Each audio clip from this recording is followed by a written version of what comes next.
In a world where money usually comes with fame, Andrea Pignataro is the exception. Few photos, few interviews, few public statements. And yet, his footprint is everywhere. In trading floors, in financial data flows, and in the software that quietly powers a significant part of the global banking system.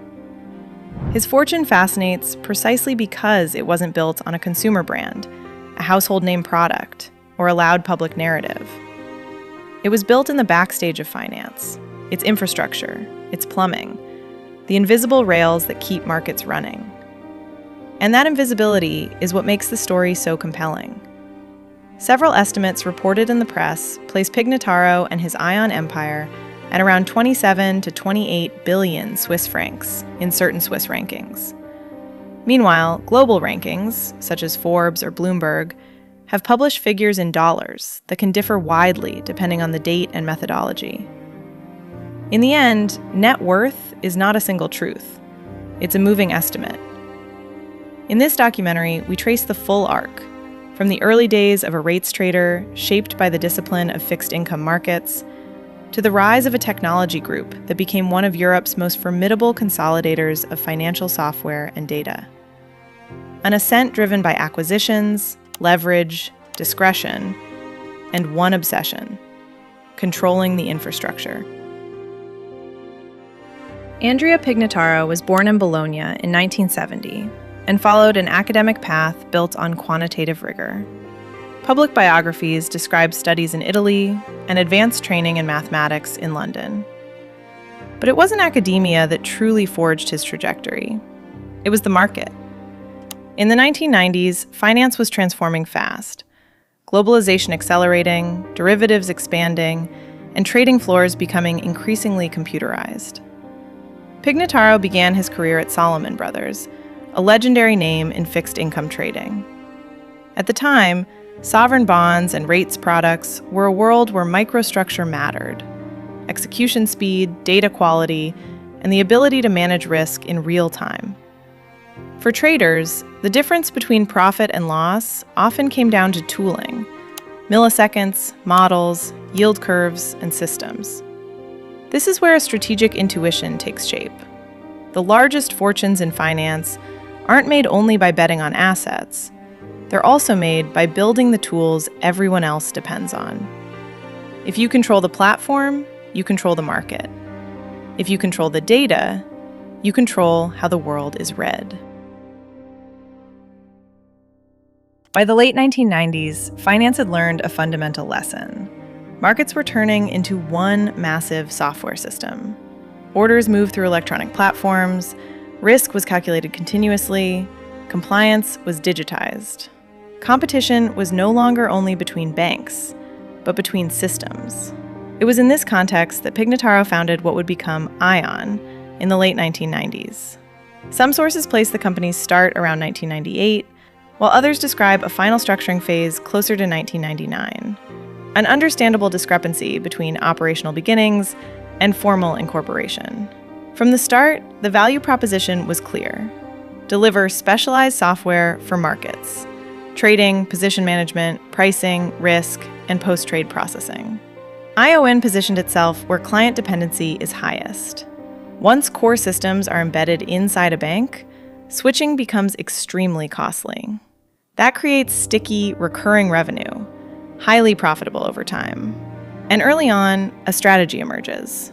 Don't chase visibility, chase control. ION targets mission-critical niches built for institutional clients with one objective: become indispensable without becoming famous. To understand the fortune, you have to understand the model. Ion isn't a consumer tech company. It doesn't sell a product to the public. It sells a capability: the ability to keep modern finance running. Financial software and data share three features that generate outsized value. 1. Criticality. If the system fails, the client's business stops. 2. Deep integration. The software is woven into dozens of processes. 3. Recurrence. Subscriptions, maintenance, services, updates. This is infrastructure-like income, closer to utilities than consumer SaaS.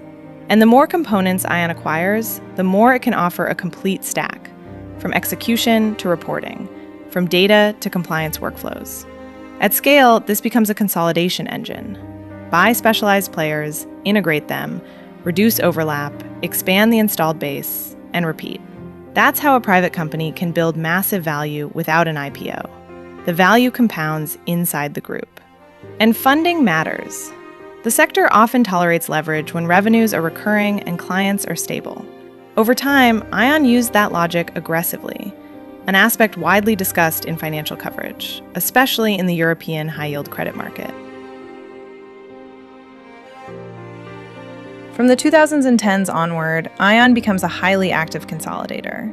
The ambition is to expand across asset classes and business lines.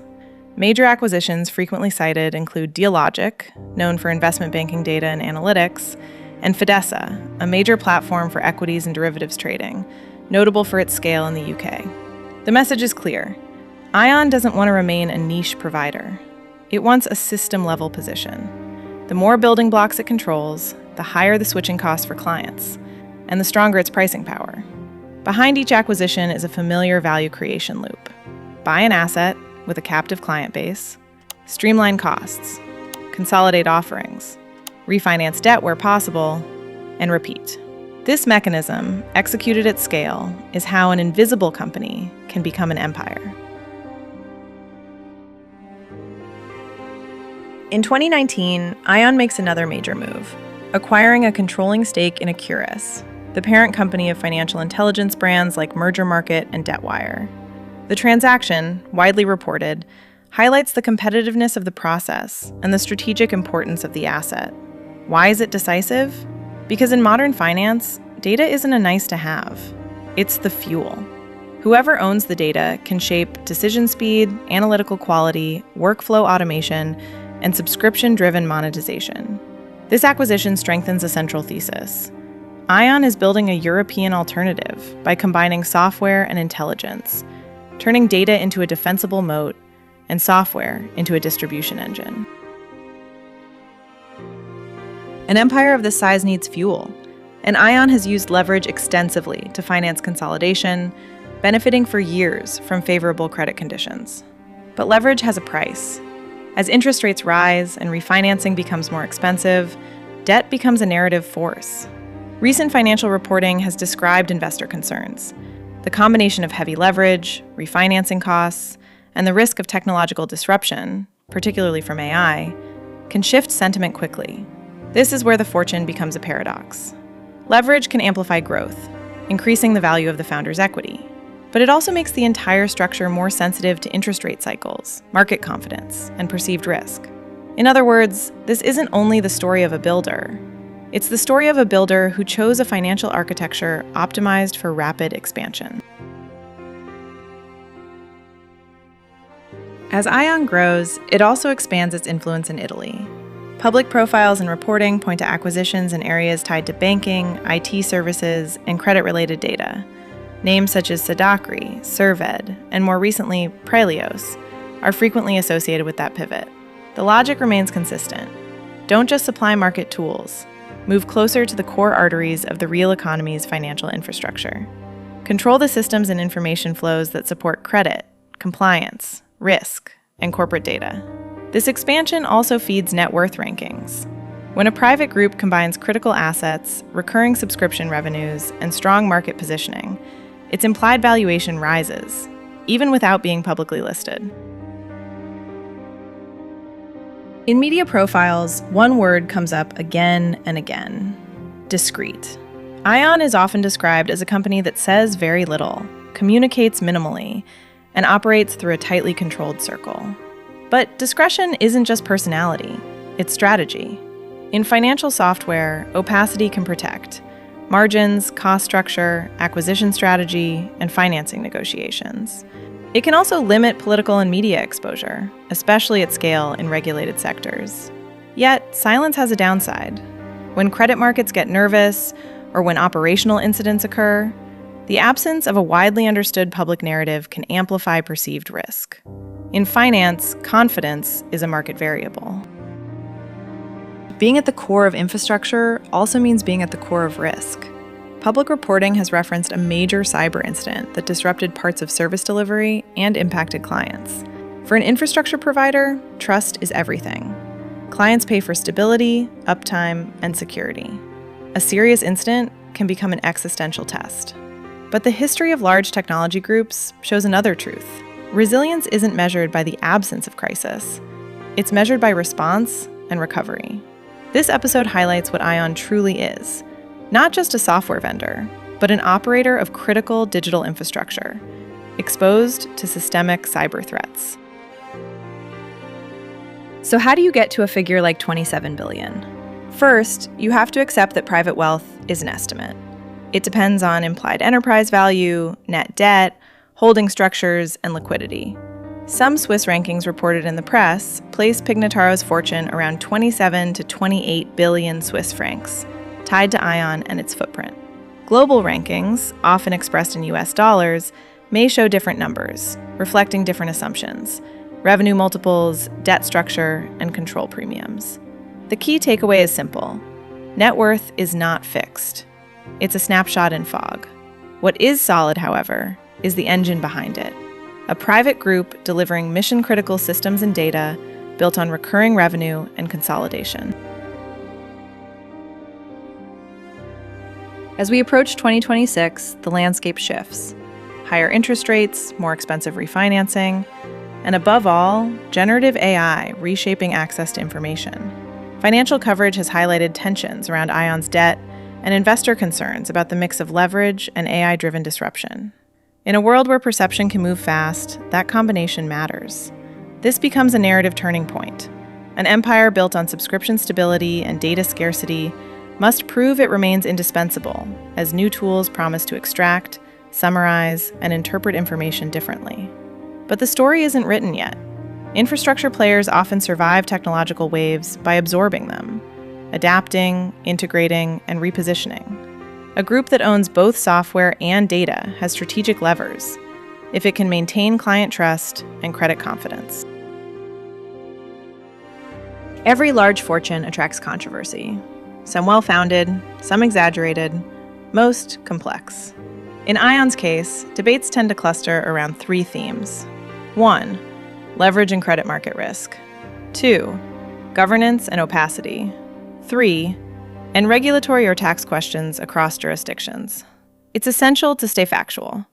Many claims circulate as commentary or allegation, and not all are equally documented. What is clearly documented, however, is the discussion around leverage and how credit markets perceive ION's risk profile. This scene asks a neutral question, without forcing an answer. When a private company becomes a piece of global financial infrastructure, what level of public visibility and oversight becomes legitimate? One question returns again and again. Why not take ION public? The answer comes down to 4 points. Public markets demand quarterly transparency, while ION benefits from long-term control and confidentiality. An IPO dilutes control, and control is central to the strategy. As long as credit can fund expansion, public capital is less necessary. And staying private allows faster acquisitions, quieter restructuring, and more centralized decision-making. In short, an IPO is a tool, not a destination. And for Pignataro, the destination has looked more like building a full system than chasing a public market label. By the end of this story, one idea stands out. Andrea Pignataro's fortune is less a story of visibility than a story of infrastructure. It was built at the intersection of three forces: the digitization of markets, the consolidation of financial software, and the monetization of data. The estimates vary, around 27 to 28 billion Swiss francs in some Swiss rankings, sometimes higher in global lists expressed in dollars. But regardless of the snapshot, the architecture is the same: a private group that has become critical. Now comes the defining question. In a future where AI transforms information and capital becomes more expensive, can ION keep growing at the same pace? Or will it move into a phase of consolidation, optimizing, reducing leverage, and repositioning technologically? That is often the fate of empires built in the shadows. Eventually, they are forced into the light. And when infrastructure becomes too big to stay invisible, the story changes. If you enjoyed this deep dive into the Ion Empire, hit like, subscribe, and turn on the bell.